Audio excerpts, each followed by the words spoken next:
All right, it's the top of the hour, so let's get started.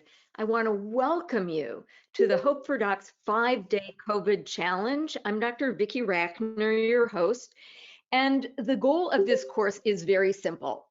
It's to help you have the skills and tools to offer a helping hand to doctors today, set the stage to help doctors tomorrow, and strategically position yourself for success. Now, by nature, I tend to be an optimistic person, but I'm also a realist. And I talk with people, I hear lots of people's stories. And as I look around at what's happening in my community, my city, my nation, my world, I recognize that there are people who are going to be ruined in this financial debris of the treatment of COVID-19. So if you're working with business owners, maybe restaurateurs, they may not have a restaurant to go back to. But we know that we will always need doctors. And so maybe you're here because you work with a lot of doctors and you want, more ideas about how to help your existing doctor clients. Maybe you've just got a really, really big heart. You're not working with doctors, but you very much want to just reach out and be of help to your doctor friends and neighbors. I know that there are some people here who might be thinking, well, gee, how am I going to be successful as I move forward? And so you might be interested in focusing in on doctors as we heal from this episode. So I'm here with win-win-win solutions. And I appreciate your being here. I appreciate your willingness to consider how you can offer this helping hand. So here's what we're going to cover today. We're going to talk about what doctors' lives were like in December of 2019. We're going to talk about what doctors' lives are like now. And I'd like to offer you some options about whom you serve. Because if you want to do this strategically, you do not want to be all things to all doctors. You want to focus. So that's what's up today. We'll help you find your focus. Tomorrow, we'll talk about where you find these doctors once you know what kind of doctors you want to work with. On Wednesday, we're going to talk about how to begin a conversation. On Thursday, we'll talk about how to nurture relationships. So take the existing relationships you have with family, friends, and fans, or your doctor clients, or your power partners, and nurture more relationship. And then on Friday, we're going to talk about digital sales funnels. So historically, it's always been very difficult to get literally knee to knee with doctors, but this is going to become increasingly difficult. But the great news is that a lot of the doctors you want to help right now are spending their time not seeing patients because they can't see patients, but they're on social media. I had a friend who's an OBGYN, and I had meant to reach out to her for forever. And just this morning, she sent me an invitation to connect on LinkedIn. So digital marketing is here to stay, and we're going to talk about how to do it. All right, this course is a little different than maybe other marketing webinars that you've gone to because you're going to get insider secrets about the world of medicine from a physician. You know, I've never been a financial services professional. I've never done what you've done, but what I can do is tell you exactly how your prospects think and how they behave. Further, our intentions align. I started in this business helping doctors thrive and started reaching out to financial advisors because I realized that unless and until doctors had a solid financial foundation, they didn't have a whole lot of career options. This is important right now because most marketing advice is dead wrong. Physicians are immune to conventional marketing messages, and we live in a new world. Further, physicians have acute financial pain right now. So what you're hearing today is sort of the latest, most up-to-date version of the content that I've been presenting for a decade. And what I believe is that you can stand out by offering true financial leadership. Since I see some unfamiliar names here, let me just tell you a little bit about who I am. If my life had a bumper sticker, it would probably read, "Heal thyself." I was a graduate student in physics when I had a surgical emergency. I was so grateful to be alive that I decided that I was going to become a doctor and save other lives like my own had been saved. So I went into private practice in Seattle. I was primarily a breast surgeon. Once my practice was settled, I decided it was time to start my family. And my son was conceived with in vitro fertilization. I had a great pregnancy and had a beautiful, healthy boy. I had a plan. I converted one of my exam rooms to a nursery, and my office manager, Linda, took care of my baby when I was off operating. Well, things were pretty good until I couldn't ignore that my son was different than other children. And when he wasn't talking, I pushed my pediatrician for an evaluation, and he was found to have broad spectrum developmental delay. I thought, what have I done with my son? He was enrolled in a special state funded school, and I took a leave from my practice in order to put my family first.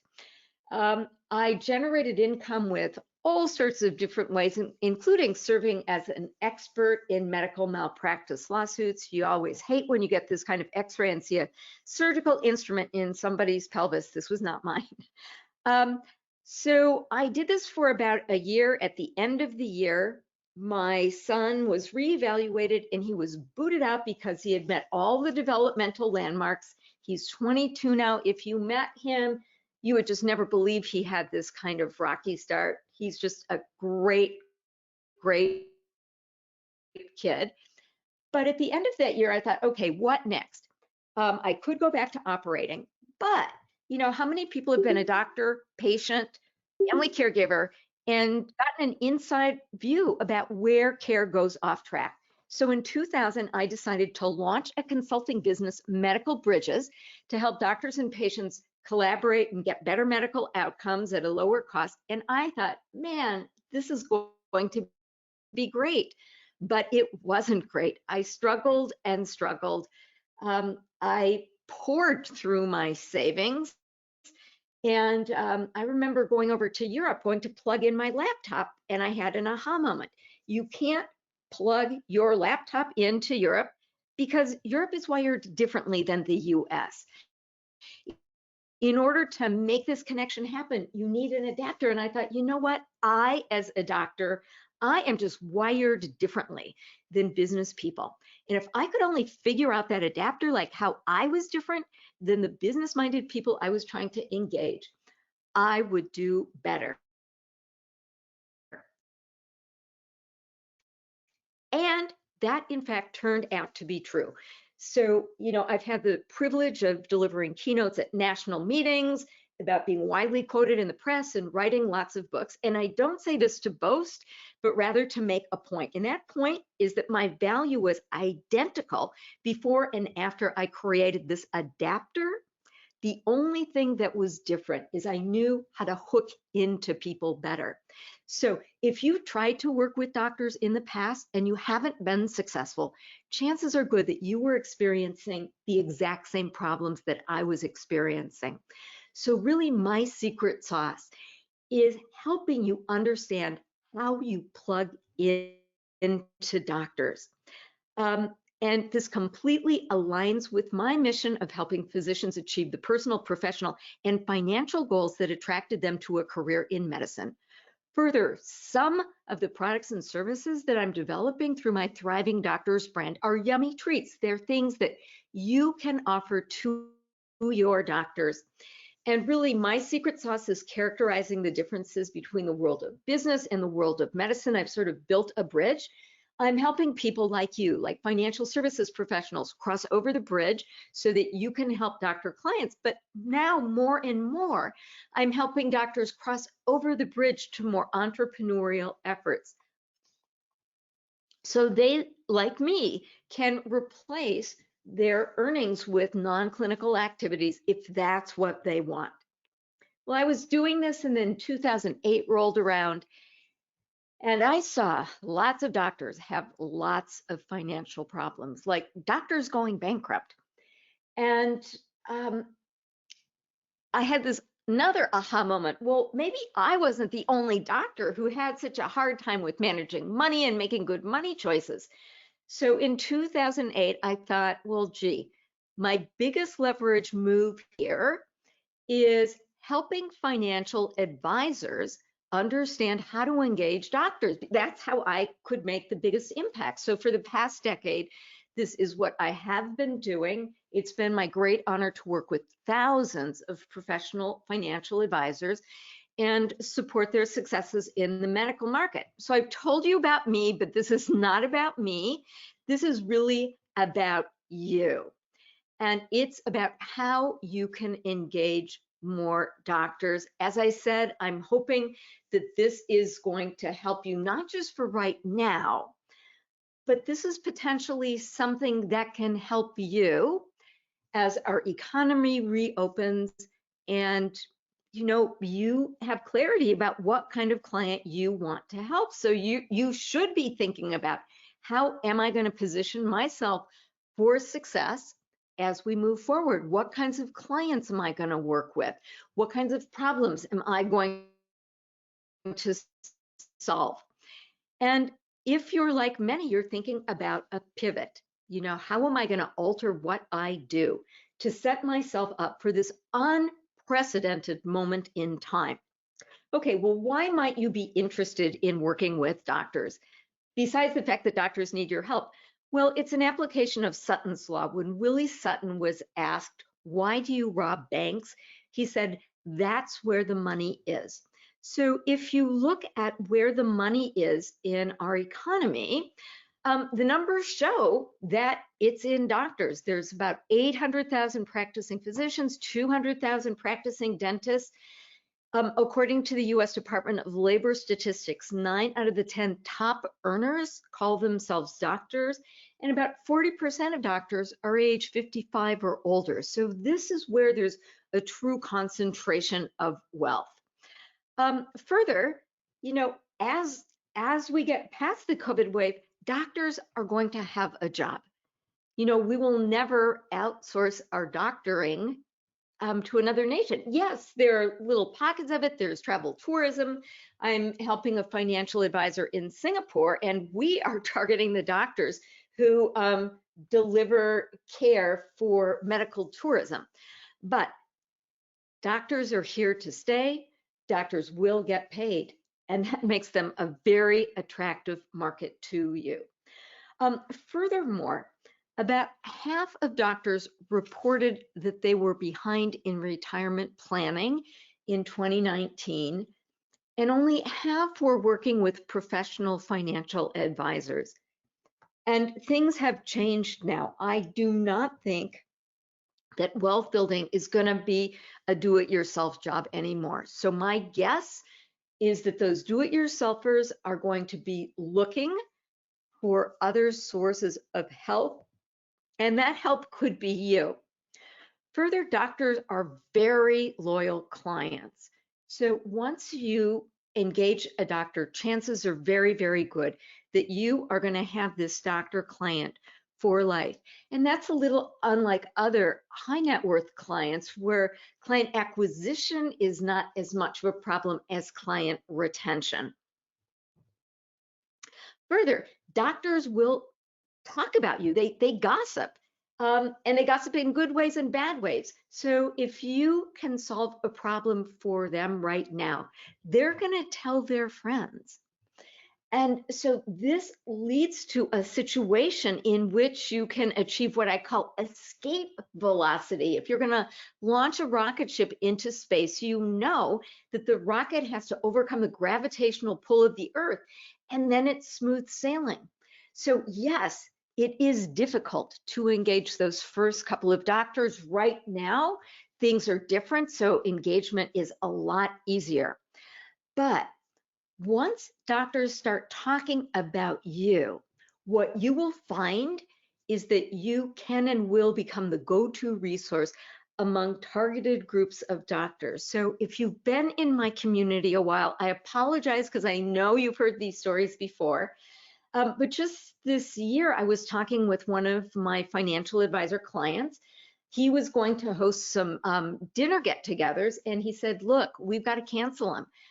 I cannot keep up with the number of new clients who are calling me because he's achieved this escape velocity. So this is a possibility for you here.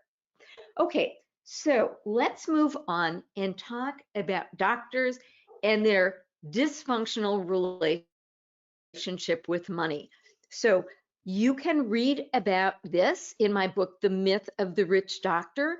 I have set up a resource page, and I'll give you the link for where all of these recordings will be, but I will leave a copy of this book and my next book, The 9 Money Mistakes That Doctors Make, just so that you'll get more of an insight about doctors. But it's important for you to understand that doctors treat money differently than you do. They understand money differently than you do. They approach it very, very differently. And so part of your adapter is plugging in to them. Okay, so we know that physicians are high earners, but as a group, they have a very difficult time translating those high earnings into true wealth.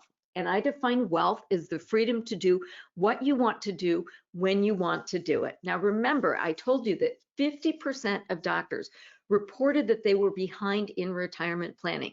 Now, these are smart doctors, right? They should know how to do really, really basic things. But a lot of smart doctors make really dumb financial choices.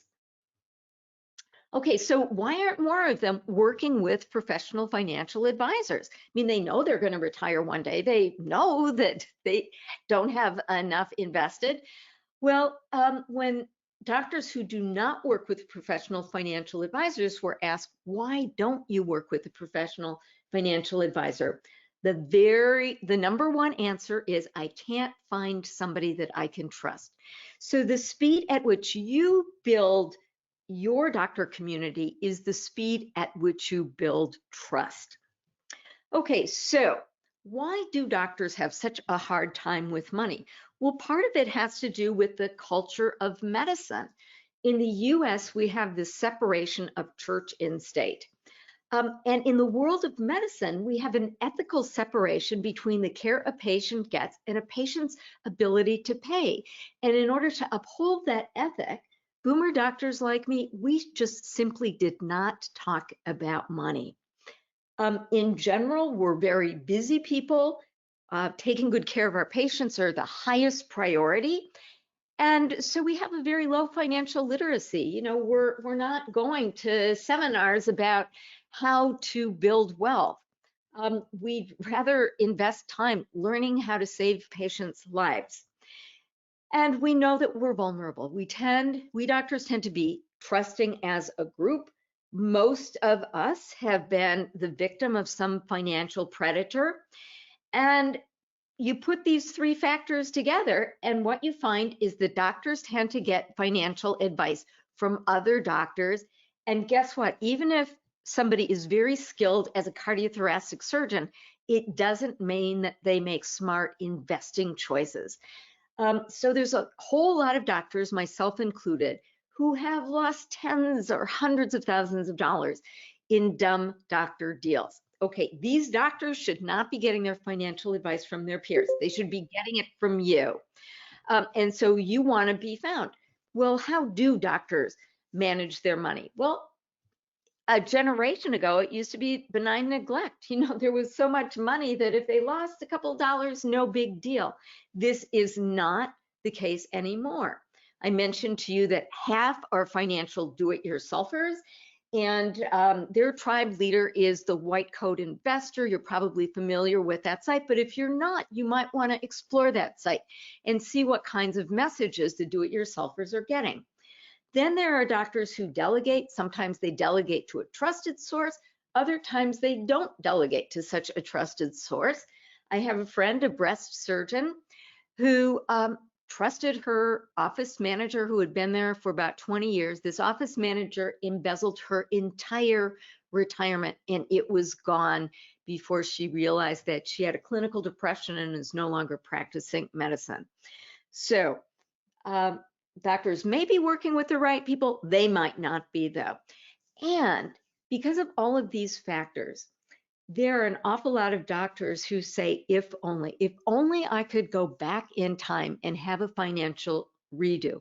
There's a lot of doctors who are embarrassed about the financial choices that they've made, or they've got guilt, or they've got shame. And part of what keeps them from reaching out can be this embarrassment and guilt and shame. So I want to remind you that as you're talking with doctors, if they do tell you about one of these financial do-overs that they'd love to have, tell them that they are not alone. Virtually every doctor, myself included, has that kind of barrier. And in fact, you can start conversations by saying, you know, as we look today, you might be looking at the past, wishing that you would make different mistakes. If you are, you're not alone. But let's start out today fresh and talk about a more optimistic future for you. Okay, doctors also make traditional mistakes. So I've interviewed hundreds and hundreds of doctors. I've seen patterns, and these are just very quickly some of the mistakes that I have been learning. So the first is failure of doctors to understand behavioral finance. You know, I heard from so many of my private coaching clients that once the market started being unstable, like they were getting panicky calls from their doctors, sell, sell, sell. And so many doctors really don't understand how important it is to not let emotions get in the way of prudent financial choices. So all of these elements of behavioral finance are just coming to the fore right now. And I bet that you're kind of feeling like a financial therapist right now, because I think your main job right now is keeping people calm so they are making smart choices. Historically, doctors have not done a very good job of managing their taxes, and we all know that taxes are everyone's biggest lifetime expense. They fail to harness the power of leverage of other people's resources, of other people's time. They can't even really leverage time because they generally don't start earning their high incomes for a decade beyond their colleagues who might have gone to work with Microsoft. Further, they've probably borrowed, you know, hundreds of thousands of dollars in order to go to medical school. So they start out sort of behind the ball. They often fail to execute the habits of wealth that your business-minded clients sort of intuitively understand. They often will fail to negotiate. So let's say that you've got two fellowship-trained orthopedic surgeons. The average starting salary after training is about $500,000. If one negotiated a 10% higher starting salary, the lifetime earnings between somebody who negotiated and somebody who did not could be millions of dollars. So negotiation is important right now, yet most doctors don't have those skills. Many doctors fail to embrace sound business practices. So I just spoke with a financial advisor today. She said, oh, I'd love to join this course, but it turns out that I've got a lot of 4 o'clock appointments with my doctor clients. And, you know, do I have access to the recordings? And I said, well, who are you seeing today? And she said, well, I'm seeing a neurosurgeon in private practice. And she said, and you know what? We might have talked about long-term planning, but I've got a feeling that today we're going to be talking about how he's going to pay his mortgage. And I said, you're right, that's exactly what this course is about, but here's a little tip that you can take to him today. And here's a little tip, the kinds of tips we're going to be talking about this week. Most doctors in private practice have tens to hundreds of thousands of dollars in accounts receivables. So you know how doctors make money. They see patients, they fill out insurance claims, send them to the insurance company, And just as a matter of course, insurance companies will reject about 30% of these claims. Well, doctors are busy. Taking care of patients is the top priority. And so following up on these rejected insurance claims is not their priority. So, one of the things that they can do today is to outsource their medical billing. They can collect these tens to hundreds of thousands of dollars. And if doctors in private practice want to know how they're going to make it until they start doing their elective cases again in maybe the third quarter, we don't know. Well, this could be it. Doctors fail to plan for costly and improbable disasters. Believe it or not, there are doctors without disability insurance. There are doctors who are looking at their budgets and thinking, okay, well, let me really cut my spending. Let me cancel my life insurance or my disability insurance. So doctors need financial experts like you. If we would have been having this conversation in December of 2019, I would have also told you the results from this Medscape survey about burnout, depression, and suicide. So you can sign up for a free account with Medscape, and they have really wonderful surveys that can help keep yourself educated and also have talking points. Well, it turns out that about 45% of physicians reported being burned out last year. They experienced toxic stress. They didn't want to go to work. We lose approximately a medical school class of doctors to suicide every year. And one of the triggering events for suicide can be financial hardship. So this is one of the reasons that I am so honored and delighted that you are here, because it could be that you literally make the difference between life and death for a doctor. This is serious business. Okay, that was December, but then the COVID wave started spreading through the world, and life is different now. We're all experiencing this in many, many ways. It's impacting the way that each of us lives and dies. My mother-in-law just died a couple of weeks ago. She was 93. She lived a wonderful life, but she died without a family member at her bedside. Her funeral was virtual. The mourners comforted each other through Zoom. So things are profoundly changing. This is a note from a friend of mine who is a surgeon in New York. This is a stoic person, but the headline was feeling scared. She says, I just got back from the hospital. It is bad. Please stay home. This disease is demoralizing. If you know somebody who works directly with patients, check in with them. This is war and we are not okay. And as I speak with other physicians, as I listen to the conversation and the private Facebook groups, this is the sentiment. Doctors are putting their lives at risk. This is a scary time for them. They're still facing shortages of protective gear. Physicians are getting sick, they're dying, and most physicians who are out there in the trenches are worried about themselves, they're worried about their families. Okay, so what's our major therapeutic intervention?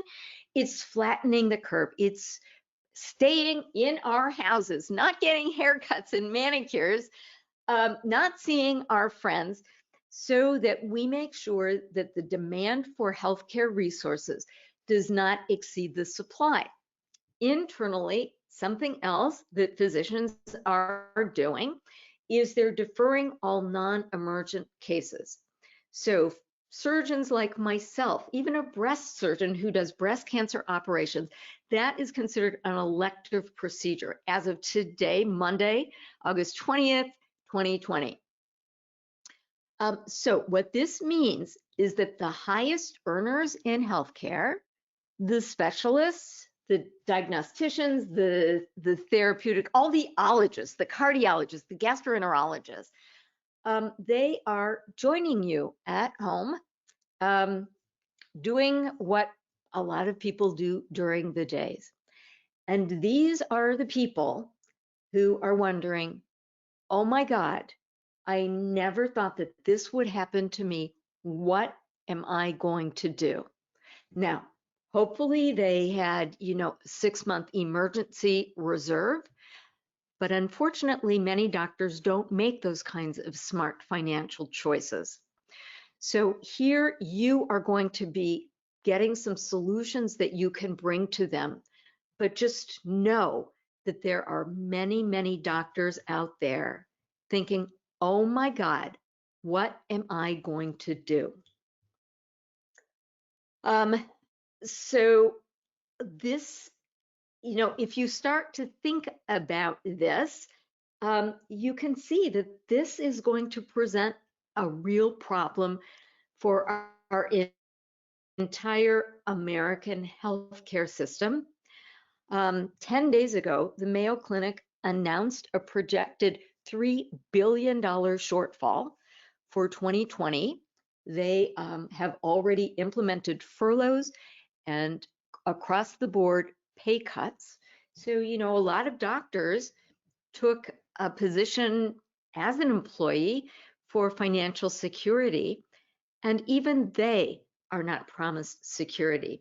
So, somebody in business, they know that there's always a risk of a business failing, about being downsized, about something happening and not having complete job security.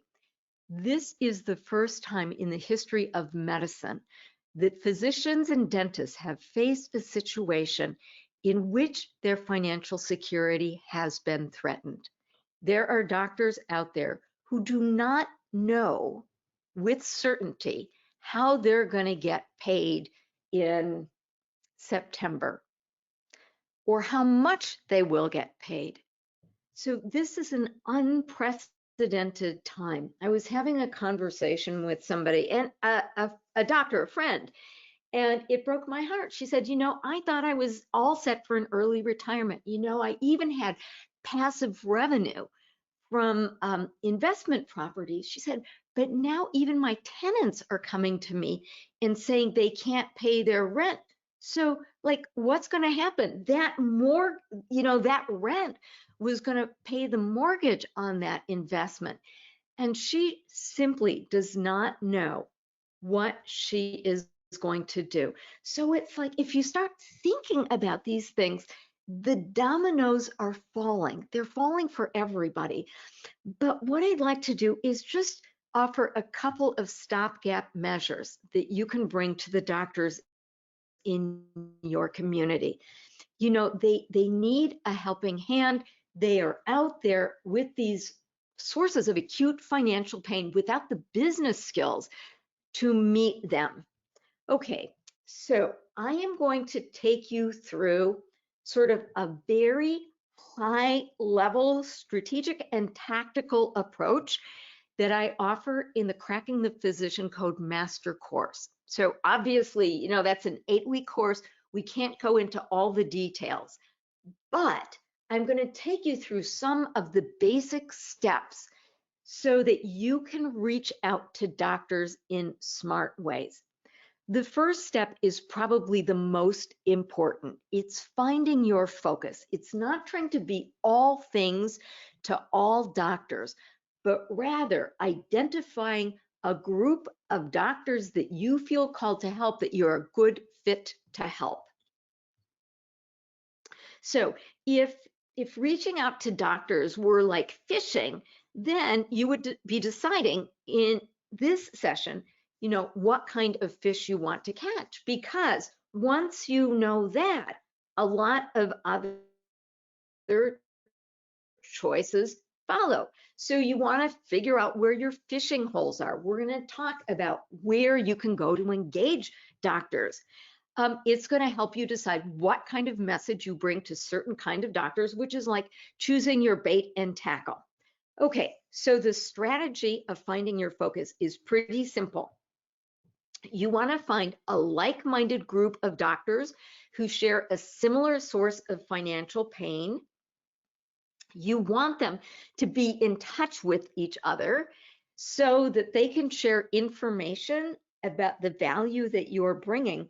Potentially, you could even um, go to these gathering places either virtually or maybe with a webinar, and offer your solutions, not just to one doctor, but to groups of doctors.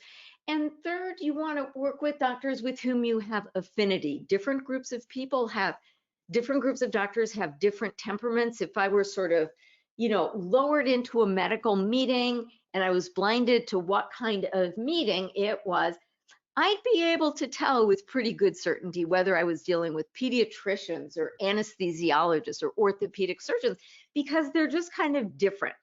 So building these relationships with these doctor prospects and clients, this is a long-term relationship. It's a very intimate relationship. And so, you want to get married to people that you genuinely enjoy. If you don't enjoy them, if any given client drives you nuts, this is probably not a client that you want to work with. Okay, so how do you actually do this? Well, finding your focus is sort of like ordering a deli sandwich. And so let me just take you through the steps. So the first thing that you're usually asked when you go and place your order is, what kind of bread do you want? And the kind of bread is sort of like the kind of doctor that you want to work with. So as you're thinking right now about what's right for you, what kind of sandwiches you're going to build, think in terms of building like 3 to 5 different sandwiches, because the thing that clicks for you might be different than the thing that you think will click. Okay, so here are your bread options. You might want to work with physicians who have MD or DO after their name. You might want to work with dentists who have DMD or DDS after their name. There are some real gems in the medical community that are often overlooked. Pharmacists, for example, make great clients. There are the paraprofessionals, the physician's assistant, the nurse practitioners, and there are nurse anesthetists who actually can generate a higher income than most primary care doctors. And then there are also doctors who are on the business side of medicine. Maybe they are in a C-suite in hospital administration. Maybe they're working in the pharmaceutical industry. So if you think about doctors, you can think broadly. You don't just need to think about the doctors who are wearing white coats. You can find all sorts of great little niches, little groups of people that you can help all throughout healthcare. So you've chosen your bread. Now you're going to decide on the flavor of the sandwich. Is it going to be a turkey sandwich or a roast beef sandwich or a cheese sandwich? So too, there are different flavors of doctors. Oh, and let me just mention that all physicians are doctors, but not all doctors are physicians. And the letters after their names will tell you what kind of doctors they are. And the reason that I mention this is that it's important that you position yourself as an insider. You want to be one of them. So, for example, I'm often asked to review websites, and I'll see language like doctors and dentists. Well, that's insulting to dentists. Dentists are doctors. And so as you decide the name of your doctor outreach effort, or maybe the name of a specialty website that you might get, you want to be very, very precise in your language. Okay. All right. So the flavor. These are sort of the major flavors that you have. So you might decide that you want one roast beef sandwich and one turkey sandwich. Okay, so maybe one of your tribes is based on medical specialty, maybe another one is on the basis of religion. But anyway, let me lay these out for you so that you see what your options are. So the easiest way for you to target is to target by medical specialty. And that's because doctors naturally congregate together on the basis of a medical specialty. We all belong to a specialty association. I belong to the American College of Surgeons. Further, like-minded specialists are in similar situations, like neurosurgeons are not operating right now. In general, primary care doctors are seeing patients. Intensivists are seeing patients. Anesthesiologists are seeing patients. So the kinds of financial situation that doctors are in often align along specialty. All right, so the medical system is sort of like the military. Everybody has a rank and everybody knows who everyone's rank is. So basically, the more risk a doctor takes, the higher their income and power and social standing. So this is from the 2019 Medscape Physician Compensation Report. The 2020 report should be out pretty soon.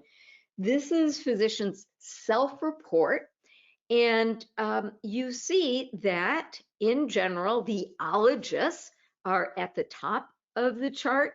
So this year, orthopedic surgeons top out, and then there's plastic surgery, ENT, cardiology, dermatology, radiology, gastroenterology, urology. And then if we look at the bottom of the list, it's the primary care, pediatrics, family medicine, internal medicine, endocrinology. So this is, if you were a betting person and you met, say, a urologist, this may or may not be what a urologist is making. I mean, there might be a very low earning urologist. On the other hand, I know a primary care doctor who is very entrepreneurial. She set up a system of clinics and she earned 7 figures. So, this is a general trend, but just know that there are all sorts of exceptions. The amount of money that a doctor makes is dependent on the practice setting. So in general, self-employed physicians generate a higher income than employed physicians. During the 1990s, when managed care sort of swept through medicine, about 80% of doctors were in private practice, and they were willing to be hospital employees and earn less because they were interested in the job security. So maybe you want to think about whether you want to target employed or self-employed physicians. Your decision, your business model might not be income as much as net worth. And we know that net worth goes up by age. These are the numbers from, I think these were orthopedic surgeons' self-report in a 2018 Medscape survey. The big surprise to many people is how well nurses and PAs save. So even though they might be earning a fraction of what physicians earn, they may well have higher net worths than many physicians. So if your business model is based on net worth, in general, if you're okay working with somebody with 500,000 or less in assets, you might look at somebody in training or in primary care. If you're looking for somebody in the 500 to $1 million range, the mid-range earners will probably be there. If you want somebody in the 1 to 5 million range, those are often the invasive specialists. Those in the 5 to 10 million range are sort of the more entrepreneurial doctors. So these are the owners of surgery centers. They may have built wealth in real estate. And then there are some people who have built true wealth. One of the residents from my training program built a robotics company that was sold for billions. So if you've got a doctor like that, you know, the sky is the limit. And by the way, there is an organization called the Society of Physician Entrepreneurs, SOPE, S-O-P-E. They've got a national chapter and state chapters.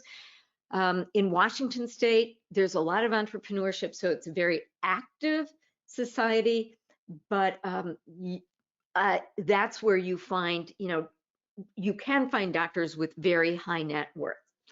Okay, so targeting by specialty. Next, you can target by the ownership stake in the practice, and the income is impacted by the practice setting. So what will the future look like? I wish I knew. I wish I had a crystal ball. But each practice setting is going to be impacted differently. Now, if you look at national statistics, today about 70 to 80% of doctors are employed and 20 to 30% of doctors are self-employed. Those numbers could be different in your community, but clearly these doctors have very different concerns. You might think about targeting by career stage. So if you're in an early stage of your career, you might be interested in working with doctors in the early stages of their career. If you're a boomer, if you're thinking that maybe one day you'll retire, you're probably a good fit for doctors who will retire sometime soon. Doctors go through 5 financial stages of their life. There's medical school, that's kind of like the fetal stage. Then there's residency and fellowship. So let me just take you through the years just so that you know. Okay, so I started college at 16. I graduated from college when I was 20. I did a little graduate school, and I entered medical school at, I think, 24, and I was considered ancient then. Most people who start medical school are 21. Medical school is then 4 years, so you graduate at 28, and then you start your training program. And most training is at least 3 years. General surgery was 5 years. So I was about 35 when I finally started earning an income. So most people launch into their career in their early to mid-ish 30s. There are many doctors who will make mid-career shifts. Then there are doctors who are in what I call professional menopause. They're in their transition period from their productive years to their non-productive years. And there is a huge cohort of doctors who are in this group. And then there's doctors in retirement, and they have their own sets of concerns. You know, doctors have a heart of service. And there are a lot of retired doctors right now who are asking, what can I do to help? How can I be of service? And you know, a doctor who is not serving is sort of a doctor who is dying. Doctors always have to be doing something. So it may be that, you know, a retired physician is interested in launching some philanthropic effort. So, you know, that's another way of focusing. Okay, you can also target by gender or skin color. In 2016, there was a shocking study published by the British Medical Journal that took a look at income on the basis of gender and skin color. And the white male doctors were the highest earners, and there was a shocking finding that there was discrepancy on the basis of skin color and gender. Now, these were like full-time cardiologists compared to full-time cardiologists. So it wasn't that, you know, women were working part-time or that people of color were spending a lot of time in lower earning neighborhoods. This was looking at all comers, and we don't have a clear understanding about this, but you might be called to correct this inequity. So maybe you want to target women, they earn less, and maybe you feel passionate about something else, maybe your religion or an ethnic affiliation. And there are doctors who organize themselves by that. So here is a medical association of Islamic doctors, of Catholic doctors, of Jewish doctors. And this is going to be a time where all of us are going to need to reach out and help less fortunate people. My guess is that participation in these kinds of organizations is going to increase. So if you're a practicing Catholic, it might make sense for you to think about reaching out to practicing Catholics. So those are all ways of dividing up people and thinking about whom you might want to target. But there are two other big divisions that you want to think about. One is that you divide on the basis of whether or not these doctors are treating COVID-19 patients, or they're flattening the curve by staying at home and not doing elective cases. These two groups of doctors have very different concerns. They have very different needs right now. And so if you wanted to reach out to emergency room doctors today, I'm going to offer you a very different yummy treat than if you were reaching out to the orthopedic surgeon who is at home today. Next, you want to think about whether you want to target doctors who are employed or doctors who are self-employed. Because if you want to help the self-employed doctors, they are going to have very, very different needs again, and they might be more open to more entrepreneurial ventures. So the action steps for tonight, your homework for tonight, is to watch Seth Godin's TED Talk about tribes, and I will leave the link on the resource page. I invite you to gain clarity about your own revenue model, because ideally the doctors that you reach out and help are going to be doctors that support your business success. I recommend making 5 copies of the Find Your Focus worksheet, and this is what the focus worksheet looks like, and think about 3 to 5 tribes that you might want to work with. All right, well, that's what I've got for you today. If you have any questions about anything that I have discussed so far, please feel welcome to type into the chat box. I don't want to unmute all of you, but I can unmute you individually so that we can address your questions.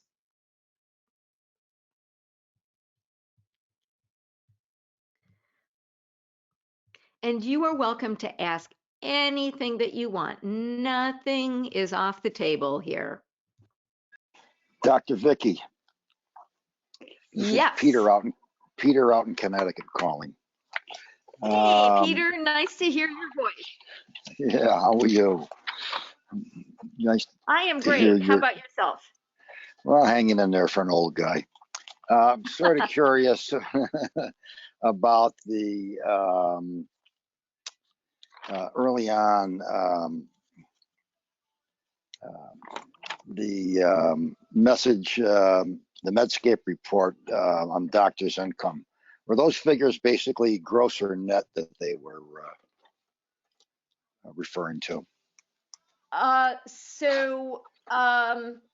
Well, what question was asked and what question well, was it wasn't a question. question. It was a question. You put a slide up that showed the highest earners to the lowest earners. I think the highest was orthopedics, followed by plastic surgeons, and down on the bottom were pediatricians or something like that. And it had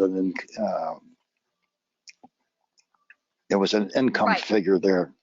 Right. So I was just wondering.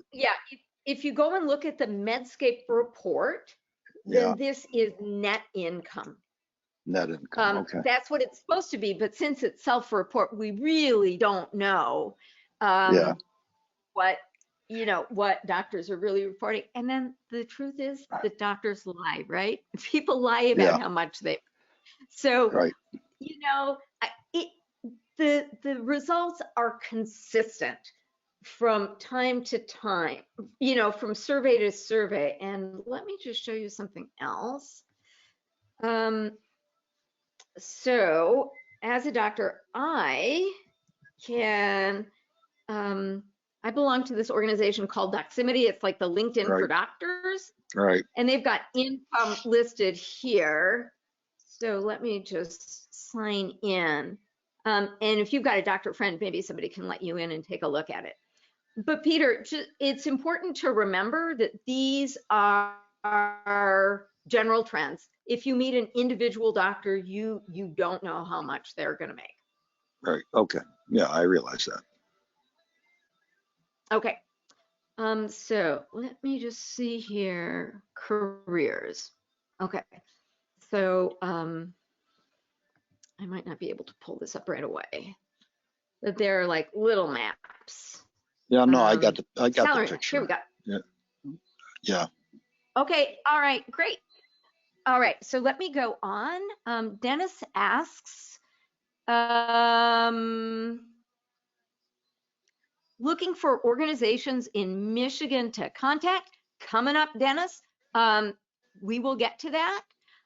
What's the best way to reach a doctor? Oh, I would love to be able to give all of this to you today, but we're taking this step by step to optimize your chances of success. So again, if we go back to what our agenda is going to look like, tomorrow we're going to talk about where to find doctors. And so we'll be talking about those associations, and we're going to be talking about how to actually, get a hold of doctors. Now, here's the thing to remember. The way things worked in December of 2019 are not the way that things are working today, right? Doctors may well be at home. All of their office staff might be at home. So the way that you reach doctors in the past might be very, very different. And it's going to be different in each community. All righty. Any other questions here? Feel welcome to unmute yourself or to put a question into the chat box. Hi, Dr. Rachner, Will Morris. Hey, Will. Hey there. Just the COVID doctors. I'm in Southern California. It's not, I don't know. I mean, it's not as, I guess it's a little harder to identify like emergency doctors and reach out to them than it is to kind of the other doctors, the ologists, as you suggest. I'd really like to reach out to them and, give them some moral support, but any thoughts there? Yes, and that's coming up. But what I will tell you is that there are emergency room doctors in private Facebook groups.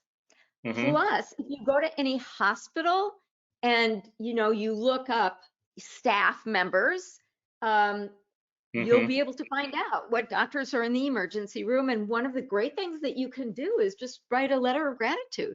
Thank you for what you're doing. And, maybe send them a little gift. But that would be the way I would contact emergency room doctors. And by the way, Southern California is doing a really, really great job. Yeah. Incidence of COVID patients, of ICU, hospitalizations is down. So congratulations, you guys, for doing a great job of flattening the curve there. Cool.